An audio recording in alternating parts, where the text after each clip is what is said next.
Hello, আসসালামু আলাইকুম। Hello friends, welcome back. চলে আসলাম নতুন আরো একটি ভিডিও নিয়ে এবং আমার সাথে আছেন আমার একজন ফ্রেন্ড। ওকে, সো আজকে আমরা দুইজন মিলে একটা ক্লাস নিব, ঠিক আছে? আর সবচেয়ে মজার বিষয় হচ্ছে আজকে আমরা দুইজন আমাদের স্টুডেন্ট আইডি কার্ড পেয়েছি এই যে নর্থ সাউথ থেকে। সো এটা আমার ডাবল মাস্টার্স আর আপনার। ওকে, সো যাই হোক, আজকে আমরা মজার ছলে দুইটা ওয়ার্ড নিয়ে কথা বলবো। ইয়েস, সবাই আমাকে বলছে স্যার দুটি ওয়ার্ড আমাদের খুবই জ্বালাতন করে, অর্থটা ভালো করে আমরা ইউজ করতে পারি না। একটা হচ্ছে ওয়াজ, একটা হচ্ছে হ্যাড।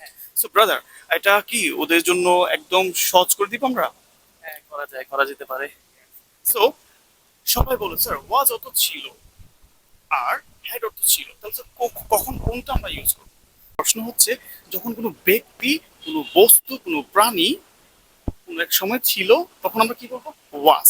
আর যখন কোনো ব্যক্তি, বস্তু, প্রাণীর কিছু একটা ছিল সেক্ষেত্রে কি বলবো? হ্যাড। ক্লিয়ার? তাহলে আমি যদি বলতে চাই আমি একজন শিক্ষক ছিলাম তাহলে কি বলবো? হ্যাড বলবো? Obviously not. কি বলবো? I was a teacher. I was a teacher. I was a teacher, আমি একজন শিক্ষক ছিলাম। যদি বলি আমি একজন ব্যাংকার ছিলাম তাহলে কি বলবো? I was A banker. Okay, I was আ ব্যাংকার, আমি একজন ব্যাংকার ছিলাম। যদি বলি যে আমি একজন প্রকৌশলী ছিলাম তাহলে কি বলবো? I was a. আর্কিটেক্ট। ওকে, এখানে একটা ভুল আছে, ঠিক আছে? আমরা কি বলবো না? এ বলবো না, ওকে? আমরা বলবো অ্যান, বিকজ ইঞ্জিনিয়ার। সো আমরা কি বলতে পারি? আই ওয়াজ অ্যান ইঞ্জিনিয়ার, আমি একজন প্রকৌশলী ছিলাম। এবার প্রশ্ন হচ্ছে যদি আমরা বলি যে আমার একজন শিক্ষক ছিল, তাহলে এখানে কিন্তু ওয়াজ আর হ্যাড কনফিউশন, রাইট? সো আমরা কি বলতে পারি? I had a teacher. আমি যদি বলি আমার একজন শিক্ষক ছিল তাহলে কি বলবো? I had a teacher. I had a teacher, আমার একজন শিক্ষক ছিল। যদি বলি আমার একজন ভাই ছিল, I had A brother. I had a brother. যদি বলি আমার আমার একজন চাচা ছিল তাহলে কি বলবো? I had N uncle. Okay, I had an uncle, not a uncle, ঠিক আছে? কি বলবো? An uncle. সো যখন কোনো ব্যক্তি, বস্তু নিজে ছিল সেক্ষেত্রে কি বলবো? ওয়াজ।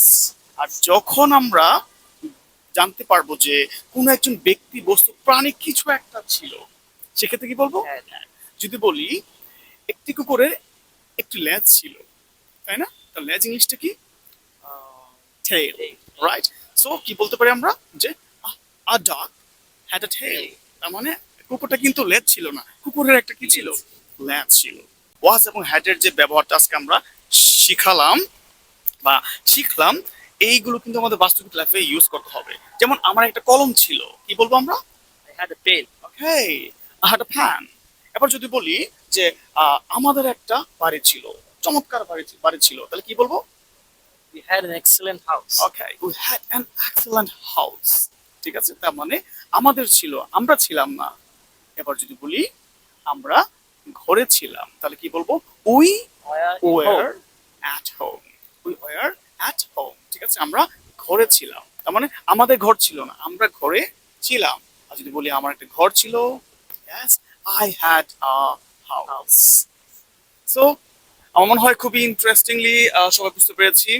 ওকে, দেখা হবে নেক্সট ক্লাসে। আর আমার পিছনে আছে আমাদের এনএসইউ লাইব্রেরি, এখানে জ্ঞানের ভান্ডার, right? So what's your name, please tell. My name is Minhajul Hossain and I prefer to be called Mina. Okay, Minar. Okay, we will call him Minar. So আজকে আমাদের এখানে শেষ করছি। আল্লাহ হাফেজ, আসসালামু আলাইকুম, টেক কেয়ার। Bye bye.